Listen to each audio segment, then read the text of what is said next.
A few days have passed. Over the following few days of isolation, Han Feng turns into a master of his own biological laws. Through rigorous experimentation, he has cracked the code of the synthesis game. This allowed him to confirm two things. First, meat cannot be expanded limitlessly. Second, like soybean, meat can be reproduced limitlessly. Every time a stalk of beans sprouted, he would use half of it to grow more beans again. He would only consume half. He uses the same practice when cultivating meat as well. Here is the strategy. With the power of light emanating from his hands, he uses half a piece of steak with a few soybeans to produce a full piece of steak. The same process will yield more and more steak. So he repeats this process several times until he reaches a level of resources that allows him to stop worrying about running out of them. The scene cuts sharply to a news report that shocks the world. Today is August 2nd, the 19th day of the snowstorm. A reporter stands on a beach in the Maldives, 78 kilometers from the equator, a place that should be a tropical paradise. Instead, it's a white hell. The average temperature here has lowered to minus 42 degrees. The bird's eye view shows an island completely swallowed by ice. Even the ocean is freezing up at a speed that can be observed with human eyes. According to expert readings, the ice layer has already reached 55-centimeter depth. From their understanding, the situation in countries near the equator are pretty similar to theirs.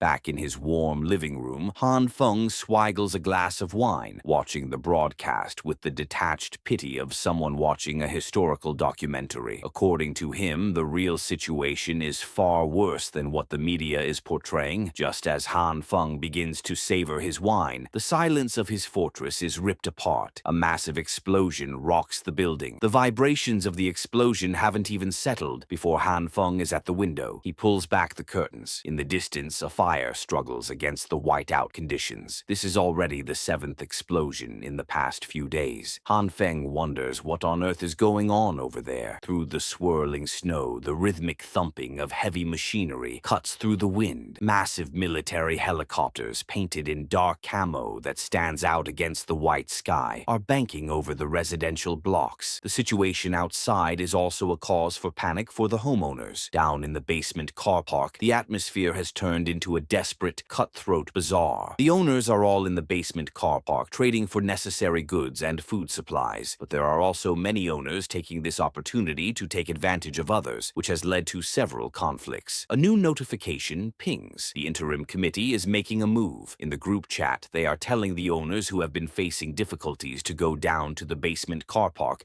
to receive necessary resources. But is all of this free? Basement car park. Han Feng leaves his climate-controlled heaven the moment he enters the basement. The temperature drop hits him like a physical wall. His breath formed wisps of thick. The sheer brutality of the basement air is a reminder of how thin the line is between life and death. Han Feng weaves through the crowd, his eyes sharp and observant. If it wasn't for gathering information, he wouldn't have come down here. This so-called charitable effort looks more like a line of despair, and some people don't hesitate to cut in front of everyone else. As Han Feng watches the charity event, a dark vision of his previous life flickers in his mind. He sees these same residents, but they weren't waiting for food. They were armed, and they all turned against the committee. But for now, the committee really does seem to be distributing resources rather than scamming people. None of this fits with Han Feng's past. Han Feng then decided to dig a little deeper into what was really going on. The interim committee has set up 2 long tables for resource distribution. From a global perspective, the number of households facing difficulties is quite high. The piece is shattered at the end of the line. A man, likely one of the ample supply owners who fell for Jiang's initial speech, stares at the tiny can of food and single sausage in his hands with pure disbelief and starts yelling, "I handed over several large boxes of resources back then. Now you are giving me this little food." The person in charge of distribution tries to calm things down by reassuring him that everyone is getting the same amount, but the man is not satisfied with that explanation. He slams his hand on the table, the sound echoing through the concrete garage. He verbally confronted the distribution manager and requested that he return the resources he had donated. The manager, Jiang Shuiyu, calmly apologizes and explains that the resources cannot be returned, then puts on his best "we're all in this together" face, and goes on to say that the crisis isn't over yet and he hopes he can look at the bigger picture here. He reassures him by promising that that once the disaster is over, he will pay him back several times in cash. But the man couldn't care less about his fancy speech and those promises. Realizing that no one knows how long the snowstorm will last, he simply asks to be given back everything he donated. This is where Jiang's trap springs shut. He doesn't have to silence the man. The starving crowd does it for him. To the people behind him in line, this man isn't a victim. He's an obstacle between them and their next meal. One of the owners starts yelling, "So annoying. Brother Jiang already said that he would compensate you." Then another one joins in, "Stop being shameless. I think you just want to get more resources." The insults begin to rain down from all sides. "Get lost after you get your food. Everyone is waiting to eat. Can you stop delaying everybody? Trying to take back what you have already given away? How shameless." Exactly. Those in the committee are having a hard time as well. "Damn fatty. Get lost." Han Feng stands back, a dark, knowing smile tugging at the corner of his mouth. He sees the brilliance of Jiang's scam. He knows that there's no way that they'd give him back his resources in this current situation. Han Feng watches the crowd tear into the greedy donor with a mix of disgust and fascination. He sees exactly how Jiang Shuiyu has weaponized the neighbor's hunger. To him, all those people who put themselves on a higher moral ground against those who donated more resources are really shameless. A raspy, familiar voice breaks through Han Feng's thoughts. "That's really shameless, isn't it, little bro?" the voice said, commenting on the situation. The man shuffles toward him, looking like a shadow of his former self. His skin is sallow, and his imposing frame has withered away. Han Feng is genuinely surprised to see how much Brother Li has deteriorated since their last encounter. The hero who dove into the snow is now barely holding himself upright. A violent cough racks Brother Li's chest, and he shivers uncontrollably. He's clearly far from not too bad. Right then, Brother Li's stomach lets out a loud, hollow growl that echoes in the cold air. "I guess it's difficult to just depend on drinking water to suppress my hunger," said Brother Li, stroking his belly. Han Feng asks him if he has any food left. His response sounds more like the regrets of a man who believed he was doing the right thing, but it sums up the situation regarding food distribution. "I was thinking of helping the neighbors previously, so I donated most of my resources to the committee. In the end, my food supplies at home ran out before the snowstorm ended, and the resources that the committee is giving out are too little. I would have kept more resources for myself if I had known." Han Feng realizes that Brother Li fell for the same trap as the man shouting at the committee. Han Feng sees an opportunity. He doesn't just want to give Brother Li charity. He wants an ally he can trust. He leans in close, his voice dropping to a whisper as he places a steadying hand on Brother Li's shoulder. After hearing the request, Brother Li couldn't believe his ears.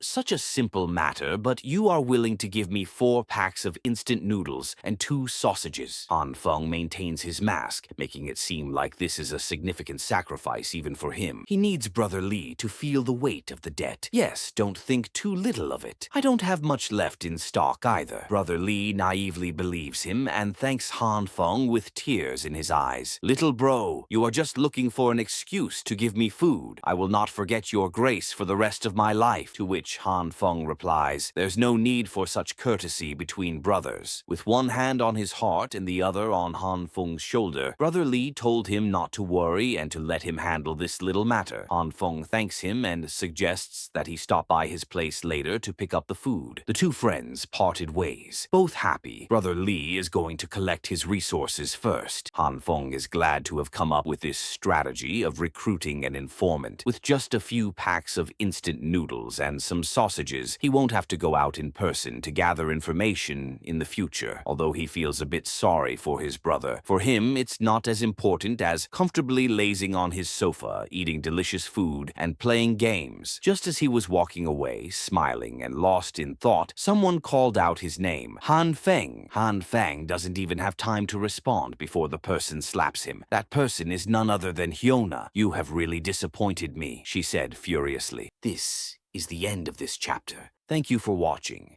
If you liked the video, don't forget to like it and subscribe. Have a nice day.